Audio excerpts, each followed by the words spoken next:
this gets me to the topic of Taiwan that I mentioned. I mean, I'll pivot to you here, Carlos. We see a lot of Western media reporting that is hyperbolic. In fact, there was a report saying that one of the chiefs of the U.S. Navy says that the U.S. military should plan for a potential military intervention in Taiwan as soon as this year or 2023. This is a report in the South China Morning Post. U.S. Navy should prepare for an invasion of Taiwan as soon as this year. He said the U.S. needs to plan for a 2022 window or potential 2023 window. This is according to the chief of U.S. Naval Operations, Michael Gilday. And he said that the U.S. military has to have a fight tonight posture. So basically what the U.S. military is saying is we should have war with China as soon as this year or next year. Joe Biden himself has repeatedly said that if the Chinese government takes action to forcibly reunify Taiwan against these U.S.-backed separatists, that the U.S. is going to militarily intervene, despite the fact that on paper, the U.S. claims to recognize the one China policy, that Taiwan is part of China, which goes back to the 3 communiques that the U.S. government signed with China in the 1970s in order to establish relations with the People's Republic of China. So, Carlos, what do you take of the comments made by Xi and the other decisions and declarations made in the Party Congress in terms of reunification with Taiwan? Well, reading Xi's speech, it's clear that there's been no change in the PRC's policy in relation to China, and there's actually been very little change over the course of 70 years. And I'll just read a quote, if that's okay, from the speech. He says, "The policies of peaceful reunification and one country, two systems are the best way to realize reunification across the Taiwan Strait. This best serves the interests of Chinese people on both sides of the strait and the entire Chinese nation. We will adhere to the One China principle and the 1992 consensus." So, we'll work with social structure in Taiwan to promote peaceful development of cross-strait relations and advance the process of China's peaceful reunification. So he reiterates this expression multiple times, and you can see this throughout the history of the Chinese Communist Party's writings and statements in relation to Taiwan. But of course, it's also it's a component of the Chinese Constitution that China, the Chinese reunification is a historical inevitability. It's a problem that's been handed down to the current generation of Chinese leadership by a history of colonialism, by the century of humiliation, and it will be resolved.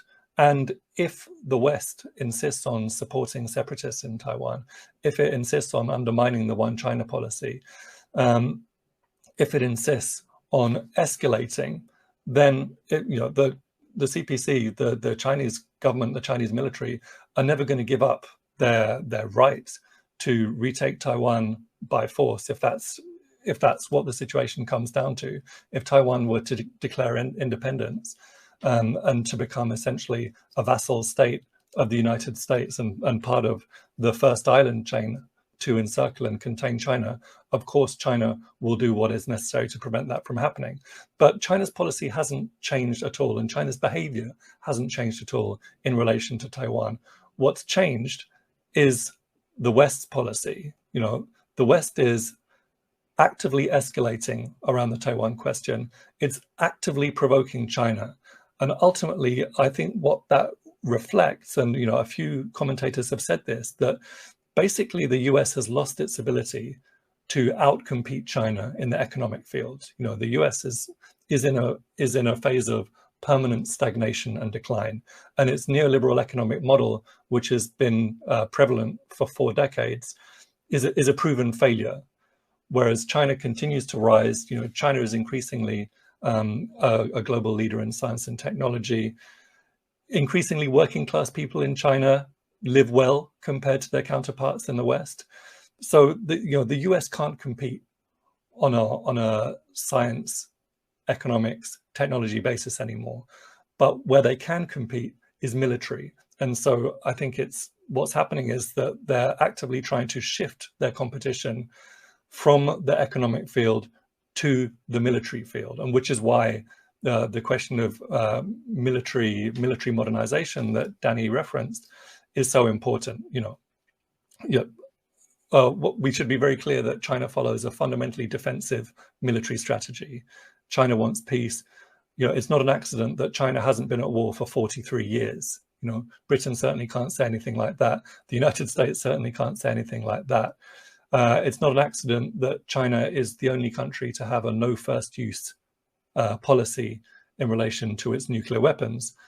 But China has to be able to defend itself. Bear in mind, the US military budget is 3 times higher than China's, in spite of the fact that China's population is 4 times bigger. China has 14 land borders. The United States has 2. China is being subjected to an encirclement and containment campaign. The US isn't. So military modernization is you can see it as a necessary evil. That's something, if China doesn't develop the tools and the means to defend itself, then it puts itself in a very vulnerable, a very dangerous situation. On the positive side, in relation to China's international relations, China continues to be the most prominent force pushing very strongly for multipolarity, for peaceful development, for non-interference, for adherence to the UN Charter, for respect for sovereignty.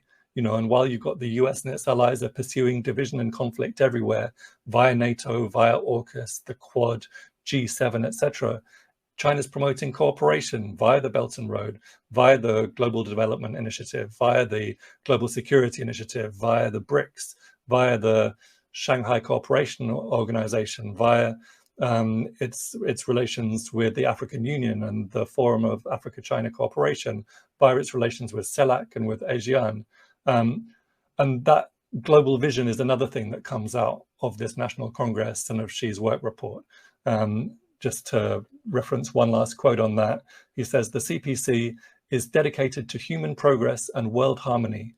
We sincerely call upon all countries to hold dear humanity's shared values of peace, development, fairness, justice, democracy, and freedom, to promote mutual understanding and forge closer bonds with other peoples, and to respect the diversity of civilizations." That really encapsulates the CPC's global vision, this idea of a common future for humanity, and it's profoundly different to what we get from the imperialist powers.